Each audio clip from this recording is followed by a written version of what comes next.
Allahumma salli wa sallim wa barik ala habibir rahman wa sayyidil akwan al-hadir ma'a man salla alaihi fi kulli zaman wa makan wa ala alihi wa sahbihi wa tabihi bi ihsan.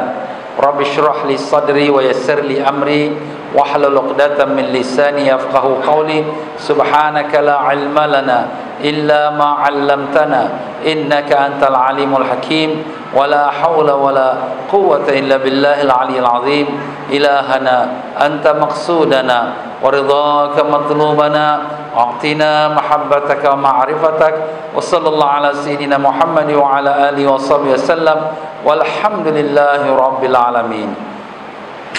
Muslimin dan muslimat rahimakumullah, assalamualaikum warahmatullahi wabarakatuh. Alhamdulillah, syukur kita kepada hadrat Allah SWT dengan limpah kurnia taufik hidayahnya telah diperkenankan kita bersama-sama dalam rumah Allah ini. Jangan lupa kita berniat i'tikaf.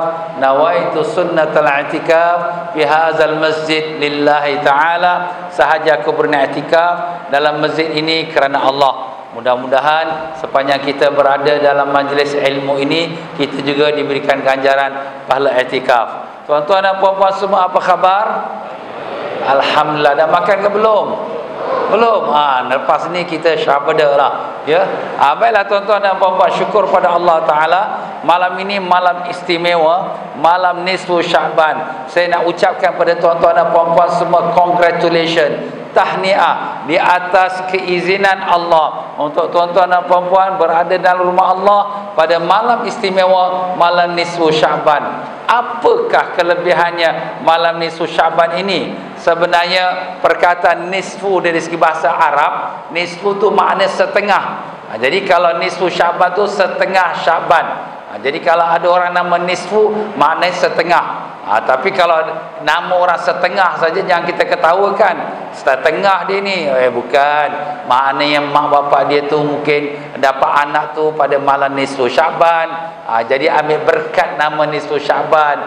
Tapi kalau sekali sebut nisfu setengah saja, memanglah orang pun rasa lain macam pula. Baik tuan-tuan dan puan-puan, jadi malam nisfu Syaban ini adalah anugerah Allah Ta'ala. Kalau Rejab, Allah Ta'ala anugerahkan pada malam istimewa, malam 27 Rejab. Apa yang ada malam 27 Rejab? Apa dia tuan-tuan? Tak dengar? Isra' Mi'raj, alhamdulillah. Dan pada malam, pada bulan Syaban, Allah Ta'ala anugerahkan dengan malam nisfu Syaban. Dan pada bulan Ramadan, Allah anugerahkan dengan malam Lailatul Qadar. Subhanallah. Jadi malam-malam setiap bulan ini ada dia punya keistimewaannya. Jadi bila malam nisfu Syaban ni, dia sebagai persediaan untuk kita menghadapi bulan Ramadan. Jadi dengan ada nisfu Syaban, kita pun dah siap-siap ni. Lagi tinggal 2 minggu lagi Ramadan ni. Mari kita siapkan diri kita. Apakah perancangan Ramadan? Alhamdulillah, tadi kita dah dengarkan daripada ustaz kita bagaimana persiapan Masjid Darul Makmur untuk menyambut bulan Ramadan. Dan bukan Darul Makmurnya, tapi jemaah Darul Makmurnya membuatkan persiapan bersama. Baiklah tuan-tuan dan puan-puan rahimakumullah, sebenarnya malam nisfu Syaban ni, pada hari nisfu Syaban ada berlaku beberapa peristiwa yang sangat menarik. Yang antaranya peristiwa yang menarik yang berlaku pada malam atau hari nisfu Syaban, pertama ialah bahawa terbelah bulan. Sebelah di atas Bukit Safa dan sebelah lagi di atas Bukit Marwah.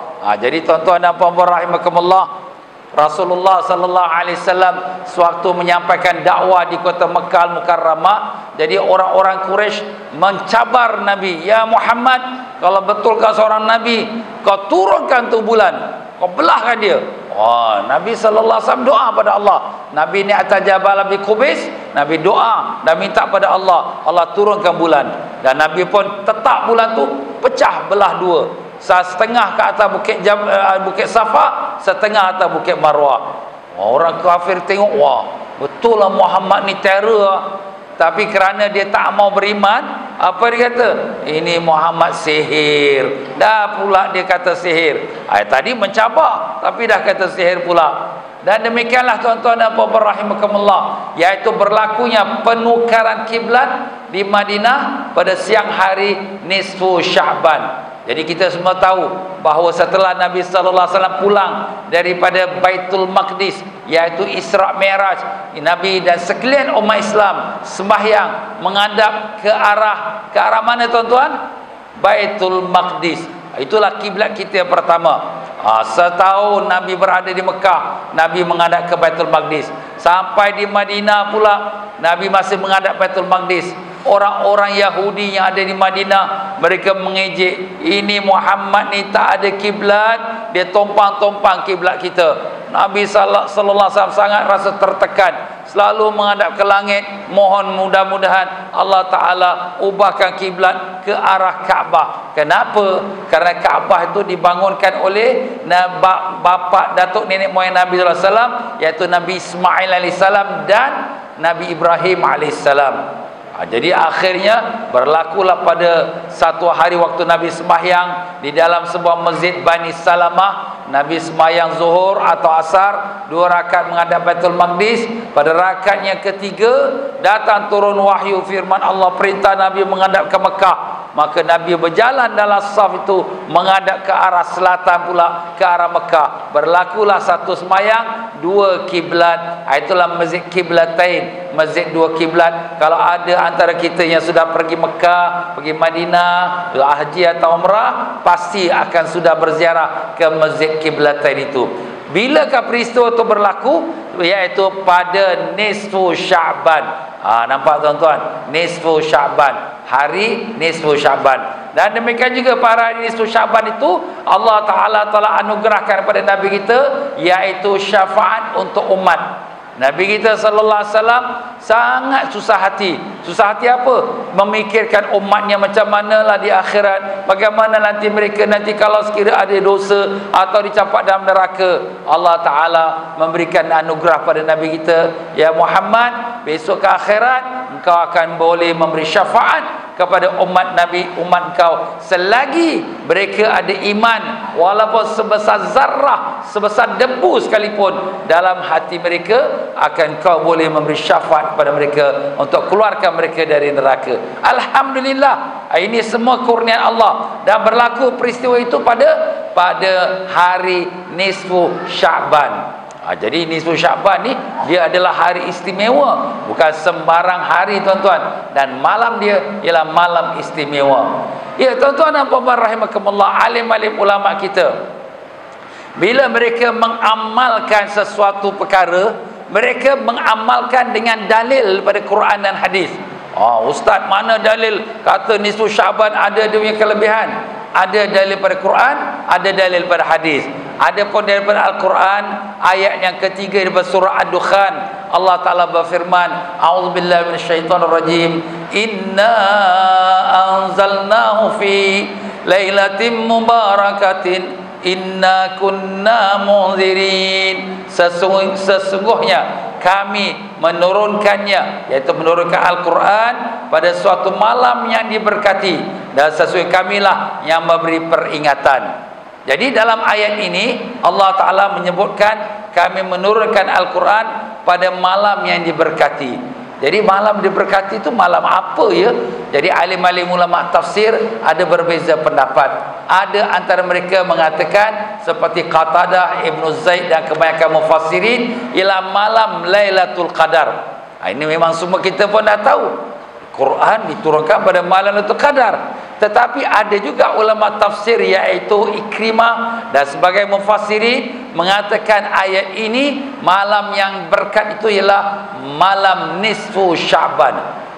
Malam nisfu Sya'ban macam mana pula? Ada pula malam nisfu Sya'ban turun Quran, ada pula malam Lailatul Qadar turun Quran. Jadi untuk supaya kita mengenal malam nisfu Sya'ban ni, sebenarnya dia ada dia punya kelebihan dia. Dia ada nama dia yang istimewa. Seperti mana yang dinamakan oleh sebagian alim ulama bahawa nisfu Sya'ban ini dinamakan dia juga Lailatul Mubarakah, malam yang diberkati. Dinamakan dia juga Lailatul Bara'ah, malam kelepasan dari api neraka. Jadi malam ini siapa yang doa minta lepas pada api neraka, akan Allah tuliskan nama dia, iaitu malam kelepasan dari api neraka. Dan dia juga dinamakan dia tu, iaitu Lailatul Rahmah, malam rahmat. Kenapa? Kerana malam ini Allah Ta'ala mencurahkan rahmatnya seluas-luasnya kepada hamba-hamba dia yang berdoa. Dan malam ini juga dinamakan dia Lailatul Sak. Apa tu sak? Iaitu anugerah ketetapan,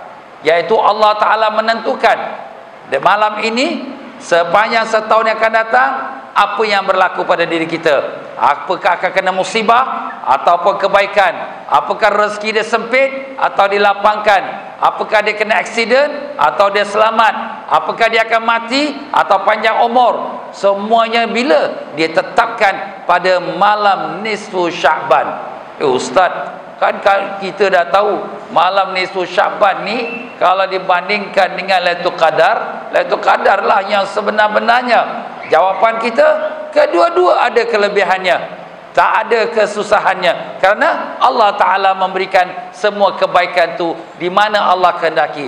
Kita nak mencari Lailatul Qadar, kita tak tahu, mungkin malam 21, mungkin malam 23, mungkin malam 25, mungkin malam 27, mungkin malam 29. Mana satu ni? Alamak, aku pun tak tahu tetapi untuk kita nak mencari nisfu Sya'ban, bila malam nisfu Sya'ban, ini malam, tak payah fikir-fikir lagi. Alhamdulillah, ini satu rezeki Allah Ta'ala beri. Kalau kita nak berdoa malam Lailatul Qadar, tercari-cari kita, tapi malam nisfu Sya'ban tak payah cari, inilah dia. Habis ustaz ni macam mana ayat Quran ini kata Quran turun dalam Lailatul Qadar, habis ini ada kata pula Quran turun pada malam nisfu Sya'ban. Dalam kitab Sawi Jalalain, ulama-ulama telah membuatkan penghimpunan kedua-dua penafsiran itu dengan mengatakan malam nisfu Sya'ban disalinkan dari Lauh Mahfuz kepada Al-Quran. Setelah 40 hari, maka Al-Quran diturunkan ke langit dunia pada malam Lailatul Qadar. Jadi makna di sini tuan-tuan,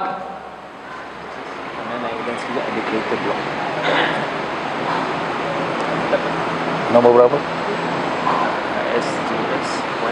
Jadi tuan-tuan dan puan-puan rahimakumullah, sebenarnya malam nisfu Sya'ban ni malam anugerah. Anugerahnya bukan semua orang dapat special anugerah, tapi dah garanti ada salah satu pada tuan-tuan pasti dapat anugerah dia. Siapa dia tuan-tuan? Masya Allah, luar biasa. Yang punya kenderaan SJS Singapura, Johor Singapura 1087 Amerika. Wah, ini orang dapat anugerah instant cash, dapat anugerah Allah dengan silalah alihkan sekejap kereta dia. Terima kasih tuan-tuan. Ya tuan-tuan dan puan-puan rahimakumullah, itulah kelebihan kita duduk dalam majlis ilmu tuan-tuan. Tiba-tiba saja kita pula dapat nama kita. Alhamdulillah, tak payah minta-minta dah dapat. Baiklah, jadi alim ulama kata pada malam nisfu Sya'ban, Quran yang di mana telah termaktub dalam Lauh Mahfuz disalinkan kepada lembaran-lembarannya. Kemudian setelah 40 hari, kalau setelah 40 hari, sekarang ni tuan-tuan 15 Sya'ban, lepas 40 hari, bulan apa ya? Bulan Ramadan. Jadi bulan Ramadan ada Lailatul Qadar, maka pada malam Lailatul Qadar turunlah Al-Quran daripada Lauh Mahfuz itu, diturun ke langit dunia, diletakkan dalam tempatnya dinamakan Baitul Izzah, rumah kemuliaan. Daripada situ turunlah 5 ayat yang pertama daripada surah Iqra, Bismi Rabbikal Ladzi Khalaq. Itu kita dah tahulah ayat yang pertama yang turunkan oleh Allah. Dan seterusnya, demi satu peristiwa demi satu peristiwa, ayat demi ayat diturunkan sampai komplit 23 tahun, sebanyak 30 juz Al-Quran. Jadi begitulah alim ulama kita menghimpunkan kedua-dua tafsir. Al-Quran memang benar diturunkan pada malam nisfu Sya'ban dan juga diturunkan pada malam Lailatul Qadar. Baiklah, apa lagi kelebihan malam nisfu Sya'ban yang disebut oleh Allah? ayat sambungannya, ayat keempat daripada surah Ad-Dukhan. Allah berfirman, a'udzubillahi minasyaitonirrajim, fiha yufraqu kullu amrin hakim. Pada malam itu dibahagikan ketetapan sekalian urusan. Jadi pada malam ini Allah tetapkan sekalian urusan apa yang akan berlaku pada diri kita sampailah tahun hadapan. Tapi kita kan ustaz, semua kita dah tahu yang kita punya nasib kita, ajal maut kita semua sudah ditulis oleh Allah dalam perut ibu kita. Macam mana pula Allah nak tuliskan pula pada malam nisfu Syaban? Jawapan kita bahawa sebenarnya Allah Ta'ala berkuasa untuk mengubahkannya kalau Allah kehendaki. Kenapa? Sebab Allah sendiri telah berfirman dalam surah Ar-Ra'd ayat yang ke-39, yamhullahu ma yasha wa yuthbit wa indahu ummul kitab. Allah menghapuskan apa yang dia kehendaki dan menetapkan apa yang dia kehendaki, dan di sisi dialah ummul kitab, iaitu Lauh Mahfuz. Jadi tuan-tuan dan puan-puan, andai kata memang dah ditulis pada tahun ini kau akan jatuh patah kaki, tapi pada malam ini, malam nisfu Syaban, tuan-tuan tadi baca Yasin, minta selamat, ya Allah jauhkan pada musibah balak bencana, Allah Ta'ala kabulkan. Nah, padam, tak jadi. Itu kuasa Allah. Allah yang menentukan. Kenapa? Allah yang sebut yamhullahu ma yasha. Allah padamkan apa yang dia kehendaki dan Allah kekalkan apa yang dia kehendaki, dan di sisi Allah lah ummul kitab. Jadi begitulah dia tuan-tuan dan puan-puan, kita doa pada Allah. Jangan kita alah kalau aku nak sakit memang sakit lah, kalau nak aksiden memang aksiden. Iyalah, kau mintalah pada Allah. Allah Ta'ala ni Maha Pemurah. Kalau kau tak minta, tak dapatlah apa yang kau nak. Ya tuan-tuan dan puan-puan, selain daripada itu banyak hadis-hadis, antaranya yang saya nukilkan untuk malam ini ialah daripada Sayyidina Ali bin Abi Talib radhiyallahu an, dari Nabi sallallahu alaihi wasallam, yang di mana baginda bersabda, apabila malam nisfu Syaban maka beribadahlah kamu pada malamnya. Jadi malam nisfu Syaban Nabi pesan apa? Ibadat pada malamnya. Kalau boleh jangan tidur malam ni, daripada sekarang sampai ke subuh. Ustaz, betul ke ni? Betul. Ini bukan main-main. Kenapa? Malam anugerah Allah nak bagi. Ibarat kata tuan-tuan dan puan-puan, raja nak bagi anugerah, nak bagi duit percuma, million of dollars. Habis macam mana? Kau kena line up depan istana raja tu. Raja nak bagi besok pagi, tapi kau kena line up pasal orang beratur banyak ni, nak kena ambil nombor. Tak apalah, aku berdiri pun diri, tak apalah. Pasal nakkan dapat anugerah dia raja. Ini Allah nak beri kepada kita tuan-tuan. Apa kau nak? Maka Allah nak beri pada malam nisfu Syaban. Jadi Nabi pesan, kalau boleh malam itu kau bangun malam. Kalau tak dapat sepanjang malam, kita tidur sekejap. Malam-malam pukul 2, pukul 3 kita bangun tahajud. Jangan terkejut, tak tahu besok dah subuh. Allah. Jangan tuan-tuan. Besok pun holiday, hari Ahad, kita bangun ibadat pada Allah. Dan Nabi pesan lagi, ya apa dia? Dan puasalah pada harinya. Hari nisfu Syaban disuruh kita puasa. Bila tu hari nisfu Syaban? Besok. Besok 15 Syaban. Jadi kita sunat puasa. Niat apa ustaz nak kita puasa tu? Niat aku puasa sunat esok hari nisfu Syaban kerana Allah. Kemudian kita puasalah. Kenapa ni diberikan kelebihan yang begitu besar sekali? Kerana apa?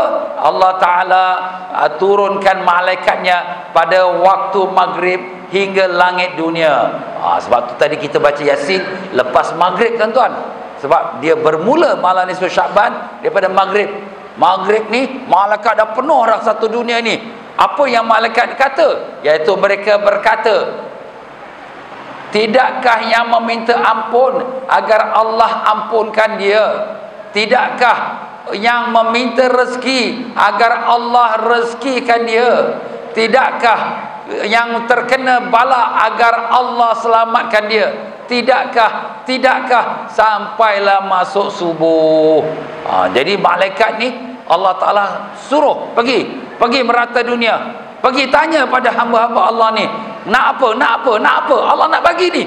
Tapi sayangnya kita tidur pula. Allah, rugilah. Raja sekalian alam nak bagi hadiah, tanya lagi kita pula tidur. Nampak tuan-tuan, alhamdulillah, sekurang-kurangnya kita dah berdoa juga tadi. Wah, Ustaz, tadi kita baca Yasin, kita pada doa. Alhamdulillah, insya-Allah, mudah-mudahan semua hajat tuan. Jadi kalau kita nak buat tambahan lagi, lepas ini balik rumah, rehat sekejap, bangun tahajud, semayang, baca Yasin, berdoa lagi pada Allah Ta'ala. Kita punya macam-macam masalah dalam hidup, kita minta pada Allah. Dan daripada Sayyidatina Aisyah radhiyallahu anha berkata, Rasulullah sallallahu alaihi wasallam berdiri solat pada satu malam dan baginda melamakan sujudnya sehingga aku sangka baginda telah meninggal dunia. Maka aku gerakkan ibu jari kakinya dan dia pun bergerak. Oh, Nabi hidup lagi ni. Maka aku pun mendengar baginda berdoa dalam sujudnya, Ya Allah, aku berlindung dengan keampunanmu dari azabmu, dan aku berlindung dengan ridhamu dari kemurkaanmu, dan aku berlindung dengan rahmatmu darimu. Setelah selesai salat, baginda bertanya, wahai Aisyah, tahukah engkau malam apa ini? Aku jawab, Allah dan Rasulnya lebih mengetahui. Maka Nabi sallallahu alaihi wasallam jawab, hadhihi lailatun nisfi min Sya'ban, innallaha yattali'u ala ibadi fi lailatin nisfi min Sya'ban. Yang artinya, ya,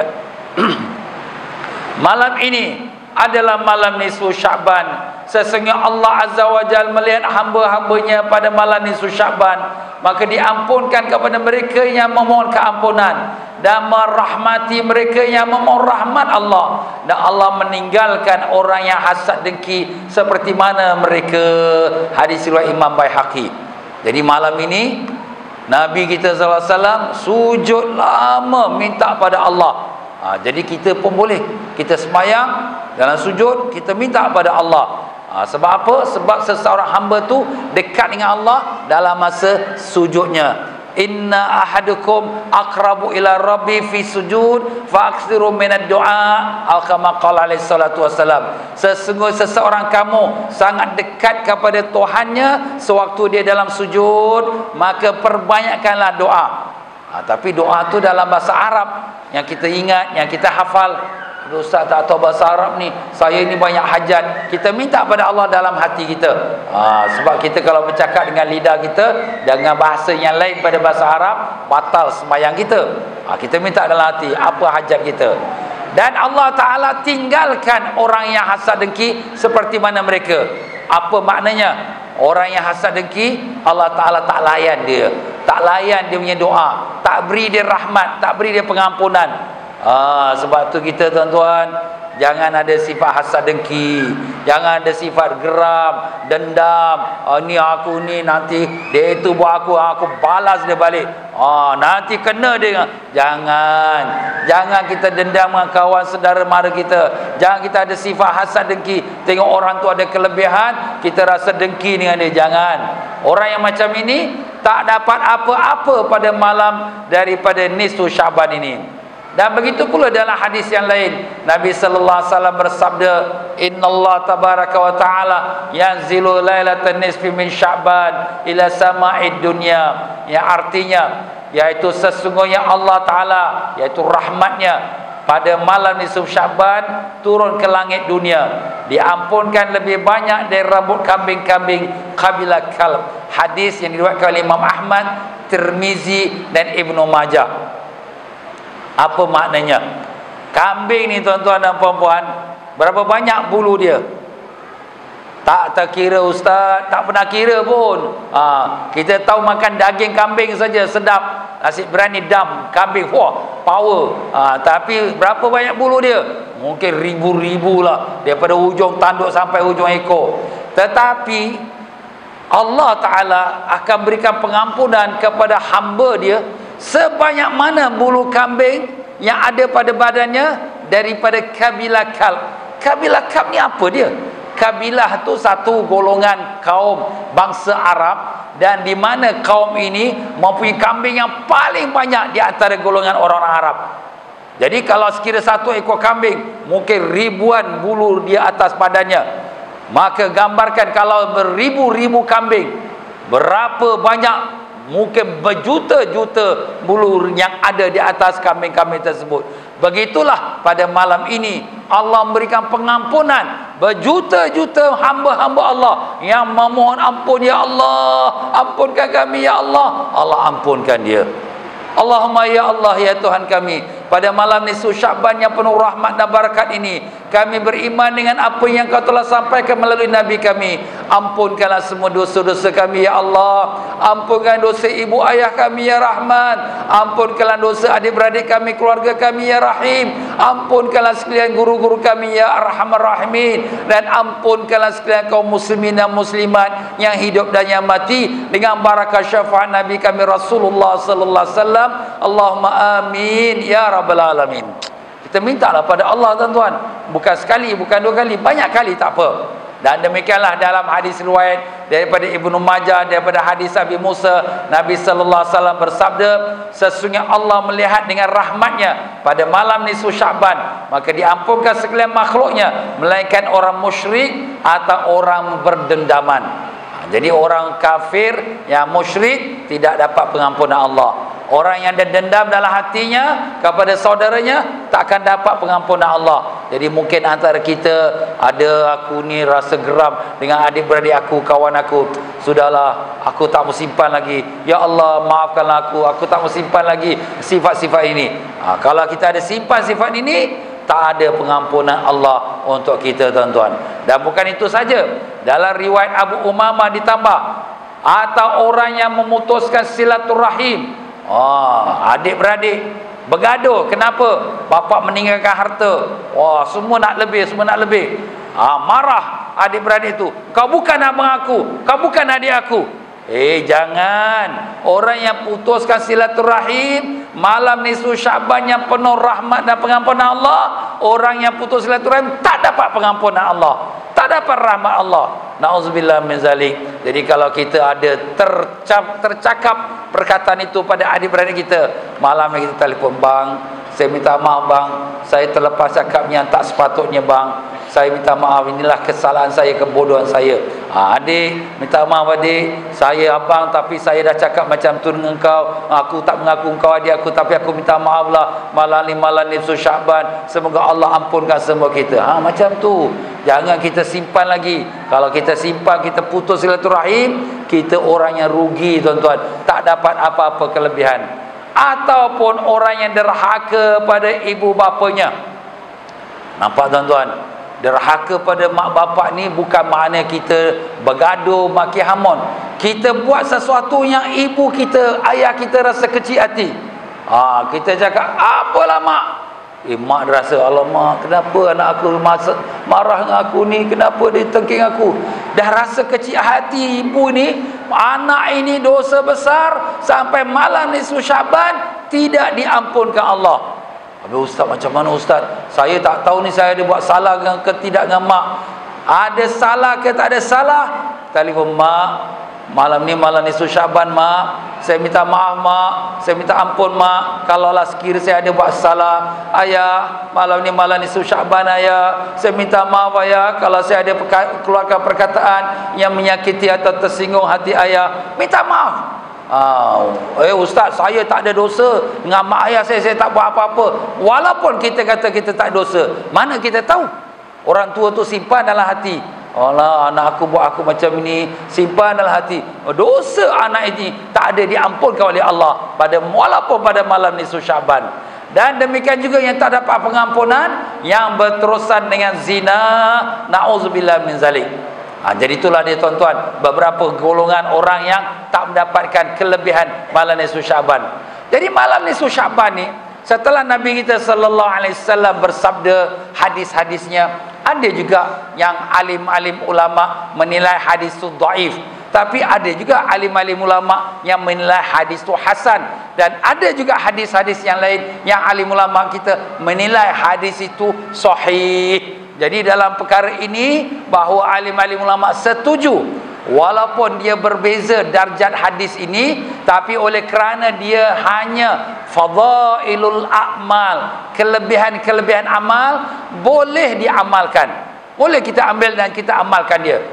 Dan ini terbukti, bukan kita hari ini yang amalkan dia, daripada zaman sahabat, daripada zaman tabi'in, orang yang dekat dengan zaman Nabi sallallahu alaihi wasallam, sebagaimana disebutkan wa lailatul nisfi min Sya'ban kana sahaba wa tabi'un min ahli Syam, yaitu pada malam nisfu Sya'ban adalah sahabat dan sebahagian tabi'in dari negeri Syam seperti Khalid bin Ma'dan, Makhul, Luqman bin Amir dan selain mereka mengagungkannya dan bersungguh-sungguh beribadah pada malamnya. Jadi perkara ini, beribadah, beramal pada malam nisfu Sya'ban, bukan baru kita buat. Bahkan pada zaman sahabat, pada zaman tabi'in, orang-orang generasi yang kedua, ketiga yang dekat dengan Nabi SAW mengamalkannya.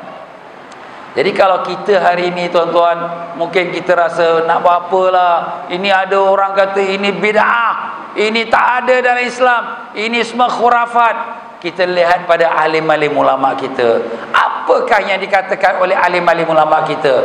Daripada ulama-ulama kita 4 mazhab, kita lihat apa pendapat mereka. Yang pertama daripada mazhab Syafi'i rahimahullah taala.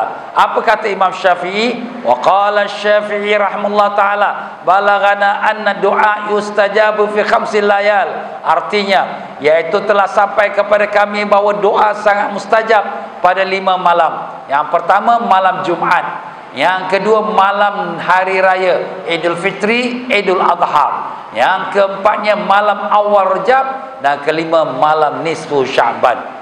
Imam Syafi'i hidup tahun 150 Hijrah, dekat dengan zaman para alim ulama dan sahabat-sahabat. Telah sampai kepada beliau berita tentang kelebihan doanya mustajab pada malam nisfu Sya'ban. Kalau kita tanya diri kita, siapa Imam Syafi'i? Satu dunia sekarang mengenal Imam Syafi'i. Maaflah tuan-tuan, kadang-kala ilmu kita habuk pun tak ada kalau dibanding Imam Syafi'i. Tapi kadang-kala kita lupa ulama-ulama kita. Dan apa pula pendapat ulama Hanafi? Mengenai mazhab Hanafi telah menyebutkan, iaitu sunat hidupkan malam nisfu Sya'ban. Ulama Hanafi Al-Imam Ghanawi dan Imam Munla Kasru dan Imam Ibnu Abidin dan lain-lain telah mengatakan, Ibnu Najim fil Bahri Ra'iq, iaitu daripada kitab yang bernama Bahrul Ra'iq, dan daripada malam-malam disunatkan agar dihidupkan dengan ibadat ialah malam pertama bulan Ramadan, dan 10 malam pertama bulan Ramadan, dan malam-malam 10 hari pertama bulan Zulhijjah, dan malam nisfu Sya'ban seperti yang telah datang hadis dengannya. Dan demikian pula dalam mazhab Maliki menganggap sunat hidupkan malam nisfu Sya'ban. Panjanglah tuan-tuan ya, kalau kita nak pergi one by one. Semua ulama 4 mazhab setuju bahawa malam nisfu Sya'ban sunat kita hidupkan dengan amalan-amalan. Bahkan yang pelik lagi, iaitu telah berkata, iaitu seorang ulama yang masyhur, yang kuat mengkritik amalan-amalan bid'ah. Siapa dia? Iaitu Imam Ibnu Taimiyah. Sehingga Imam Ibnu Taimiyah yang masyhur dengan kekerasannya, sehingga pernah menyalahi ijma' umat, sehingga dia menyalahi 60 ijma' umat, seperti yang dikatakan oleh Hafiz Wali Allah Al-Iraqi. Telah berkata Ibnu Taimiyah dalam kitab fatwanya, apa dia kata? Adapun malam nisfu Sya'ban telah diriwayatkan akan kelebihan oleh beberapa hadis dan riwayat yang telah dinukil dari segolongan dari salaf, ulama-ulama terdahulu, bahawa mereka bersolat pada malam nisfu Sya'ban. Maka solat seorang pada malam itu telah berlaku dari kalangan salaf dan ada baginya hujjah, ada dalil. Maka janganlah diingkari seperti yang demikian itu. Subhanallah.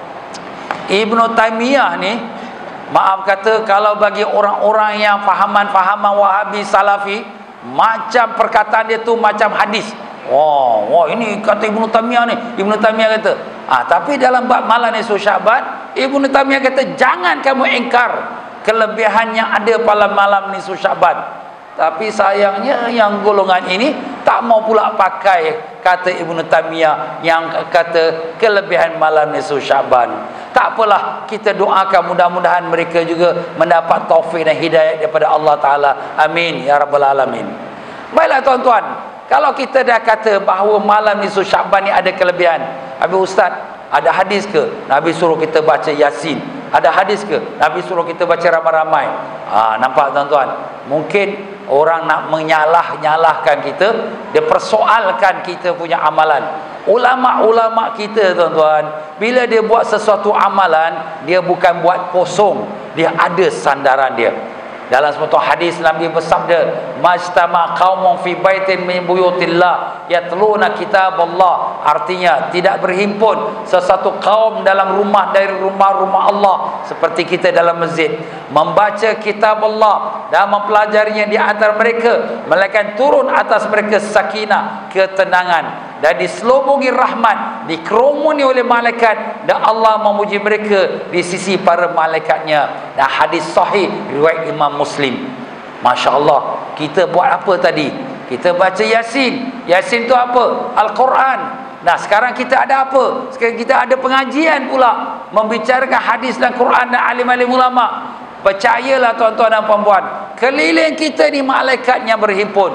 Percayalah tuan-tuan dan puan-puan, sekarang ini malaikat Allah Ta'ala turunkan rahmat kepada kita. Kita diselubungi rahmat, dan Allah memuji-muji orang-orang yang duduk dalam majlis ini di sisi para malaikatnya. Alhamdulillah, syukur ya Allah, Kau telah beri kami taufik dan hidayat untuk hadiri pada majlis malam nisfu Sya'ban di rumahmu yang mulia ini. Amin ya rabbal alamin.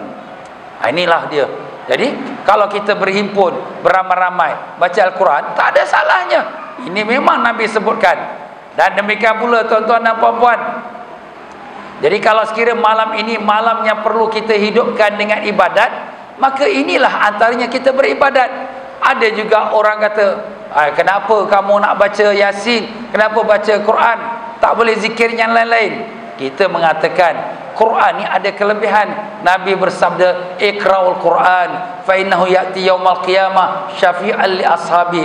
Bacalah kamu Al-Quran kerana dia akan datang pada hari kiamat memberi syafaat kepada pembacanya. Jadi kita baca Yasin, Yasin daripada Al-Quran. Habis ustaz, kenapa mesti Yasin? Kenapa kalau kita tak baca Yasin, kita baca surah lain tak boleh ke? Jawapan kita, kenapa kita baca Yasin, memang ada kelebihannya. Kenapa? Sebab likulli syai'in qalban wa qalbul Quran Yasin. Nabi bersabda, iaitu sesungguhnya bagi setiap sesuatu ada hati, dan hati Al-Quran ialah Yasin. Dan sesiapa yang membaca Yasin sekali, maka Allah tuliskan baginya pahala membaca Al-Quran 10 kali ganda. Hadis riwayat Imam Tirmizi. Subhanallah. Jadi Yasin ini jantung hati Al-Quran. Kita ni manusia, boleh hidup kalau tak ada mata, buta. Boleh hidup kalau tak ada telinga, tuli. Boleh hidup kalau tak ada lidah, bisu. Boleh hidup tak ada kaki tangan, kodong. Tapi boleh hidup tak kalau tak ada jantung hati? Mana boleh hidup ustaz? Matilah dia. Begitulah nak menunjukkan Al-Quran, jantung hati dia ialah Yasin. Jadi Yasin ni yang paling utama sekali dalam Quran, yang paling afdal sekali, sehingga Nabi sebut siapa baca Yasin seperti dia khatam 10 kali Al-Quran dia khatam. Nah, tadi kita baca berapa kali Yasin? 3 kali. Jadi kita malam ini Allah dah tulis berapa kali khatam tuan-tuan? Berapa kali? 30 kali khatam. Alhamdulillah. Kita bulan puasa nak khatam 1 kali pun terkial-kial. Pagi baca, malam baca, sampai akhir Ramadan pun tak khatam juga. Alamak. Nampak? Tapi malam ini kita sudah ditulis Allah pahala 30 kali khatam. Tapi tuan-tuan, kalau tuan-tuan di rumah nak baca Yasin, alamak, tak ada masa. Ataupun baca Yasin, sekali cukup, tak payah 3 kali. Pasal apa? Pasal malas. Tapi bila kita beramai, semangat kita. Kenapa kita beramai bersemangat? Ada kawan kita sebelah kanan kita, orang yang kuat iman. Orang sebelah kiri kita, orang ahli zikir. Jadi dia punya power dia tu, dia punya electric shot kena pada kita. Kita pun jadi semangat. Dapat elektrik iman, dapat elektrik semangat. Jadi dengan tu, sebab tu walaupun kita baca 3 kali Yasin, sekejap kita baca daripada maghrib sampai isyak dah habis dah. Masya Allah. Kalau kat rumah nak baca sekali pun susah. Nampak tuan-tuan? Sebab tu kita datang ke masjid, kita baca Yasin bersama-sama. Nabi sendiri pun telah sebut Yasin 5 quri'allah. Yasin itu untuk apa dibacanya? Jadi kalau kita tadi sebelum kita baca Yasin, kita niatkan nak murah rezeki, niat panjang umur, niat supaya sembuh penyakit, niatkan jauh pada musibah bala bencana. Kenapa Ustaz? Sebab Nabi dah sebut, bila kita baca Yasin, apa yang kita niat Allah akan bagi. Tuan-tuan dan puan-puan sendiri pun, bila ada sesuatu masalah, susahlah Ustaz, orang masalah lah, kat tempat kerja masalah lah, ini ada problem lah, ini isteri pula tak balik rumah problem lah, ini anak pula dah lari pada rumah. Baca Yasin, minta pada Allah, ya Allah, dengan berkat aku nak baca Yasin, lembutkanlah hati isteri aku ni supaya dia baik dengan aku ini, ya Allah, lembutkanlah hati anak aku ni supaya dia balik rumah. Kemudian kita pun baca Yasin. Itu Nabi dah janji. Sebab tu ulama-ulama kita telah set dah siapkan dah macam mana cara kita nak membuat malam nisfu Syaban. Baca ayat yang paling mulia, surah Yasin. Niatkan niatnya setiap sesuatu daripada kita baca Yasin itu. Subhanallah tuan-tuan. Habis Ustaz, kenapa nak baca 3 kali sekali tak boleh ke? Mungkin ada orang tanya. Jawapan kita tuan-tuan, Nabi kita sallallahu alaihi wasallam, kalau sesuatu benda yang baik, Nabi suka buat 3 kali. Tuan-tuan ambil air semayang, basuh muka berapa kali? 3 kali. Basuh tangan berapa kali? 3 kali. Semua 3. Kenapa? Sebab Nabi suka kalau benda yang baik, Nabi ulang 3 kali. Doa pun macam tu. Bila doa yang baik, Nabi ulang 3 kali. Nah, ulama kita mengambil sunnah Nabi SAW. Jadi malam nisfu Syaban bukan setiap bulan, bukan 2-3 bulan sekali, setahun sekali. Takkanlah tak boleh baca Yasin 3 kali. Mari kita baca Yasin 3 kali dengan niat yang tertentu. Alhamdulillah tuan-tuan. Ya Allah, ya Tuhan kami, terimalah daripada apa yang telah kami lakukan pada malam ini. Maafkanlah harta kelemahan dan kekurangan kami, ya Allah. Kabulkanlah semua hajat-hajat hadirin dan hadirat, dan makmurkanlah Masjid Darul Makmur ini, ya Allah, dan jadikanlah dia amalan yang berkekalan sampai ke yaumul qiyamah, ya Rahim. Allahumma ya Allah, ya Tuhan kami, maafkanlah kesilapan kami dalam membaca Yasin. Maafkanlah kami kalau ada kurang adab kami dengan ayat-ayat suci-Mu. Terimalah doa kami, kabulkanlah hajat kami, dan pertemukanlah kami dengan baginda Nabi kami Rasulullah sallallahu alaihi wasallam, dan matikanlah kami semua di dalam iman, dalam Islam, dalam husnul khatimah dengan kalimat tauhid la ilaha illallah Muhammadur Rasulullah sallallahu alaihi wasallam. Rabbana atina fid dunya hasanah wa fil akhirati hasanah wa qina adzabannar. Wa sallallahu ala sayyidina Muhammad wa ala alihi wa sahbihi wasallam bi fadli subhana rabbika rabbil izzati amma yasifun. Wassalamun alal mursalin walhamdulillahi rabbil alamin. Taqabbalallahu minkum. Baiklah tuan-tuan dan puan-puan, saya rasa cukuplah sampai situ saja. Minta maaflah dalam penyampaian saya, mungkin tersilap kata, terkasar bahasa, tersinggung perasaan. Tuan-tuan dan puan-puan, maafkan saya ke tidak? Maafkan ke tidak? Terima kasih banyak-banyak. Dengan itu saya ucapkan ribuan terima kasih juga kepada Lembaga Pentadbir Masjid Darul Makmur yang sudi menjemput saya, dan semoga dengan Allah terima semua doa kita. Wa qul qouli hadza wa astaghfirullahalazim li wa lakum wa billahi taufiq wal hidayah. Wassalamu alaikum warahmatullahi wabarakatuh.